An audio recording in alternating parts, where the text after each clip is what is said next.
اسلام کا پیغام اور مسلمانوں کی ذمہ داری، اس عنوان پر کتاب کرنے کے لیے میں دعوت دیتا ہوں یو پی سی کے پریزیڈنٹ افضل محمد صاحب کو، وہ آئے اور اپنا بات رکھیں۔ هو الذی ارسل رسولہ بالہدی ودین الحق لیظہرہ علی الدین کلہ ولو کرہ المشرکون۔ بسم اللہ الرحمن الرحیم۔ رب اشرح لی صدری ویسر لی امری واحلل عقدۃ من لسانی یفقہوا قولی۔ میرے عزیز بھائیوں اور ساتھیوں، میں آپ سب کا اسلامک طریقے سے خیر مقدم کرتا ہوں۔ السلام علیکم ورحمۃ اللہ وبرکاتہ۔ وعلیکم السلام ورحمۃ اللہ وبرکاتہ۔ یعنی اللہ سبحانہ تعالیٰ کی سلامتی، رحمت اور برکت ہو آپ سب پر۔ میری آج کی تقریر کا عنوان ہے اسلام کا پیغام اور مسلمانوں کی ذمہ داری۔ اسلام بنا ہے عربی کے دو معنوں سے۔ پہلا ہے سلام۔ سلام کے معنی ہے سلامتی کے یا امن کے۔ دوسرا ہے سلم، یعنی اپنی مرضی اللہ سبحانہ تعالیٰ کے حوالے کر دینا۔ اس کا مطلب ہے جو کوئی شخص امن یا سلامتی حاصل کرنے کے لیے اپنی مرضی اللہ سبحانہ تعالیٰ کے حوالے کر دینا، جو کوئی شخص اپنی مرضی اللہ سبحانہ تعالیٰ کے حوالے کر دیتا ہے اسے مسلمان کہتے ہیں۔ سورہ آل عمران سورہ نمبر 3 آیت نمبر 19 میں اللہ سبحانہ تعالیٰ نے فرمایا ان الدین عند اللہ الاسلام، بے شک اللہ کے نزدیک دین اسلام ہی قابل قبول ہے۔ اگر کوئی شخص اللہ سبحانہ تعالیٰ کے یہاں دین اسلام کے علاوہ کوئی اور دین لائے گا تو رد کر دیا جائے گا۔ اللہ سبحانہ تعالیٰ کے یہاں دین اسلام کے علاوہ اور دین قابل قبول نہیں ہے۔ تا قیامت تک کی آنے والی ساری انسانیت کے لیے، دونوں جہانوں کی کامیابی کے لیے اسلام کے علاوہ اور کوئی راستہ نہیں ہے۔ اسلام ایک ایسا دین ہے جو انسانوں کی دونوں ضروریات پوری کرتا ہے، جسمانی اور روحانی بھی۔ اور اسلام کی سب سے اہم کتاب ہے قرآن مجید۔ یہ قرآن سارے انسانوں کے مسائل کا حل ہے۔ یہ قرآن سارے انسانوں کے لیے ایک پیغام ہے۔ یہ قرآن سارے عالم میں سب سے بہترین کتاب ہے۔ بھٹکے ہوئے لوگوں کے لیے رہبر ہے، شک کرنے والوں کے لیے اطمینان ہے۔ قرآن بنا ہے عربی کے دو معنوں سے۔ پہلا ہے خیراتن، اس کے معنی ہیں خیرات کرنے کے یا پڑھنے کے۔ اس کا مطلب ہے دنیا میں سب سے زیادہ پڑھی جانے والی کتاب ہے یہ قرآن مجید۔ دوسرا ہے قریان، یعنی علم کے ساتھ تخلیق کی گئی۔ اس کا مطلب ہے بھرپور علم کے ساتھ تخلیق کی گئی کتاب ہے یہ قرآن مجید۔ اس قرآن کو اللہ سبحانہ تعالیٰ نے رمضان کے مہینے میں لیلۃ القدر کی رات میں نازل کیا اور وہاں سے لوح محفوظ میں محفوظ کر دیا۔ وہاں سے پہلے آسمان بیت العزت پر اتارا گیا۔ وہاں سے جبرائیل علیہ السلام کے ذریعے سے ضرورت کے تحت تھوڑا تھوڑا حصہ آپ صلی اللہ علیہ وسلم پر 22 سال تک اتارا گیا۔ سورہ قدر سورہ نمبر 97 آیت نمبر 1 میں اللہ سبحانہ تعالیٰ نے فرمایا اِنَّا أَنزَلْنَاهُ فِي لَيْلَةِ الْقَدْرِ، ہم نے اسے شب قدر میں نازل کیا ہے۔ قرآن سے پہلے نازل کی گئی آسمانی کتابیں 3 ہیں جسے قرآن نے نام کے ساتھ بیان کیا ہے۔ تورا ایک ہیبرو لفظ ہے، تورات ایک عربی لفظ ہے، اس کا مطلب ہے شریعت۔ سورہ ہود سورہ نمبر 11 آیت نمبر 110 میں اللہ سبحانہ تعالیٰ نے فرمایا تورات موسیٰ علیہ السلام پر نازل کی گئی تھی اور موسیٰ علیہ السلام بنی اسرائیل کی قوم کی طرف رسول بنا کر بھیجے گئے تھے، اور تورات کو حفاظت کرنے کی ذمہ داری موسیٰ علیہ السلام کو ماننے والوں کو دی گئی تھی۔ سورہ اسراء سورہ نمبر 17 آیت نمبر 110 میں اللہ سبحانہ تعالیٰ نے فرمایا زبور داؤد علیہ السلام پر نازل کی گئی تھی اور داؤد علیہ السلام بنی اسرائیل کی قوم کی طرف رسول بنا کر بھیجے گئے تھے۔ اور انجیل ایک عربی لفظ ہے، اس کا مطلب ہے خوشخبری۔ اللہ سبحانہ تعالیٰ نے انجیل خوشخبری عیسیٰ علیہ السلام کو عطا فرمائی تھی۔ یہ خوشخبری کیا ہے؟ یعنی عیسیٰ علیہ السلام یہ خوشخبری دیتے ہیں کہ آپ صلی اللہ علیہ وسلم کے آمد کی خوشخبری ہے۔ اور اللہ سبحانہ تعالیٰ کی آخری کتاب ہے قرآن مجید۔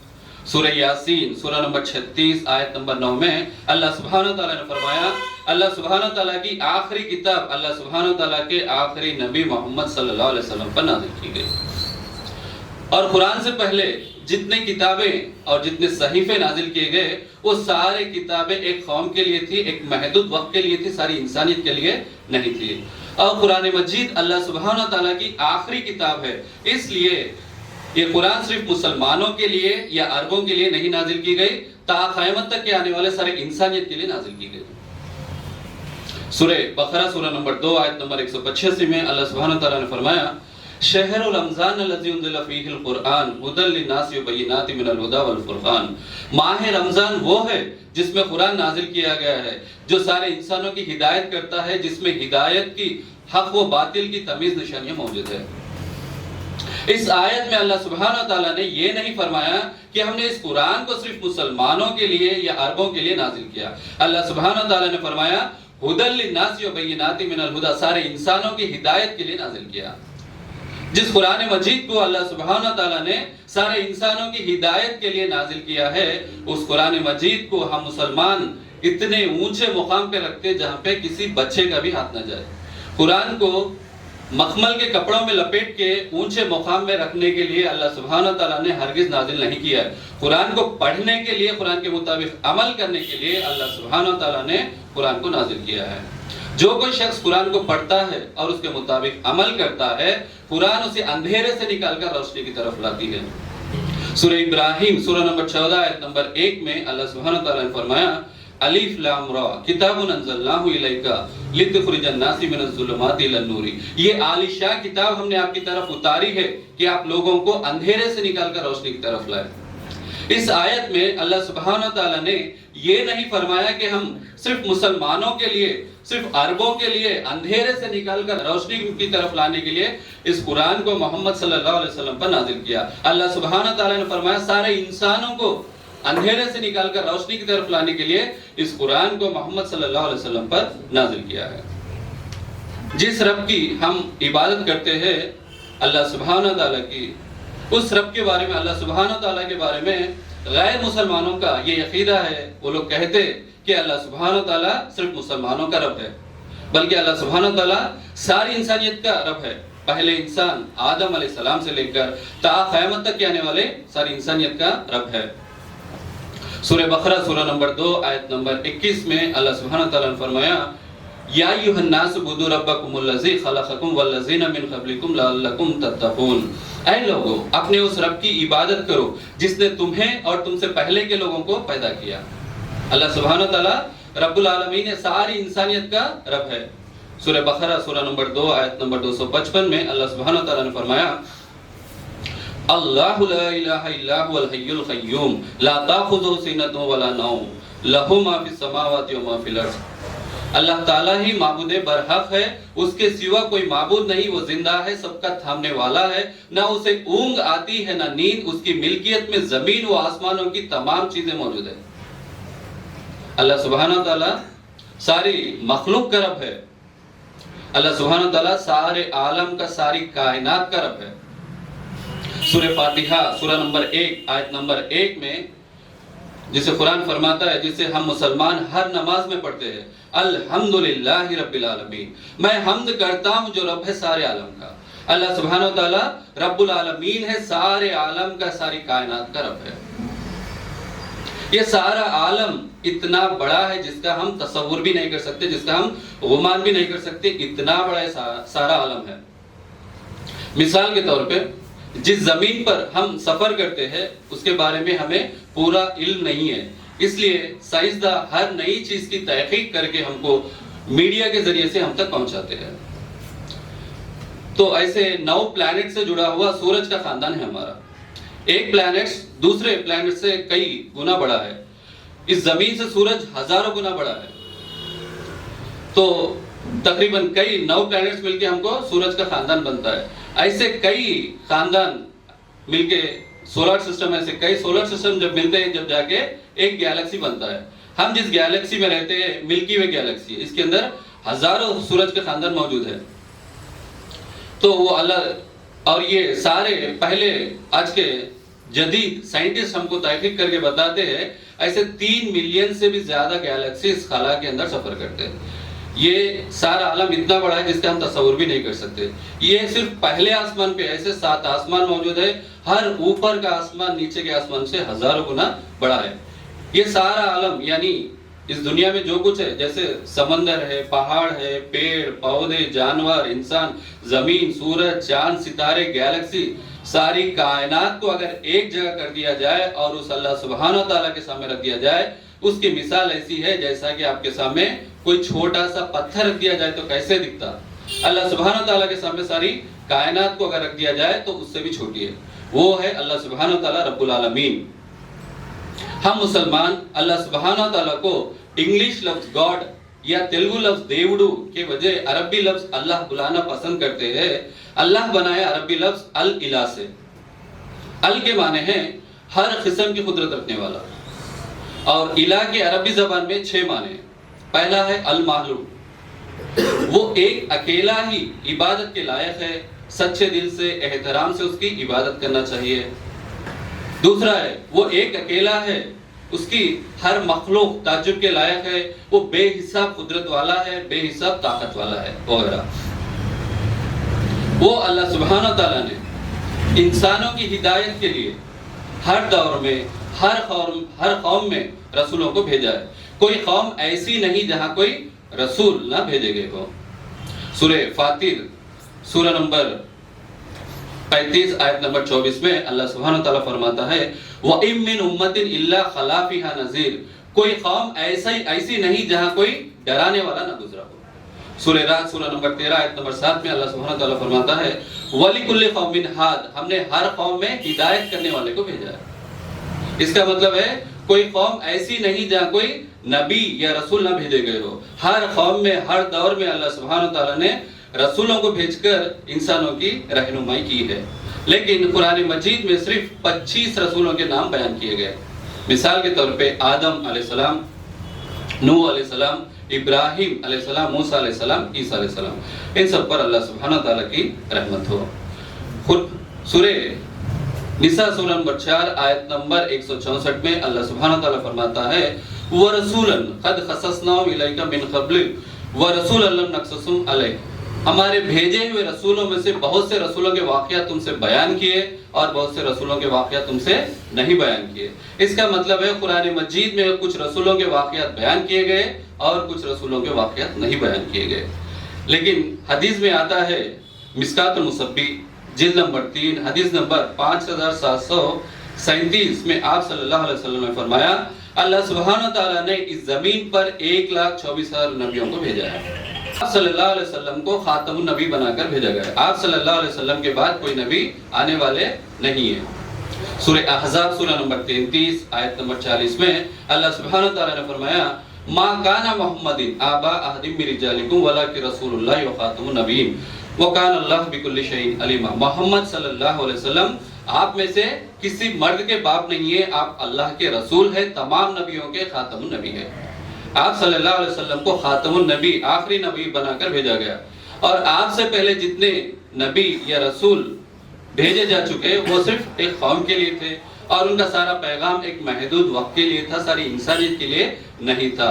آپ صلی اللہ علیہ وسلم اللہ سبحانہ تعالیٰ کے آخری رسول ہے، اس لیے صرف مسلمانوں کے لیے یا عربوں کے لیے نہیں بھیجے گئے، تا قیامت تک کے آنے والی ساری انسانیت کے لیے بھیجے گئے.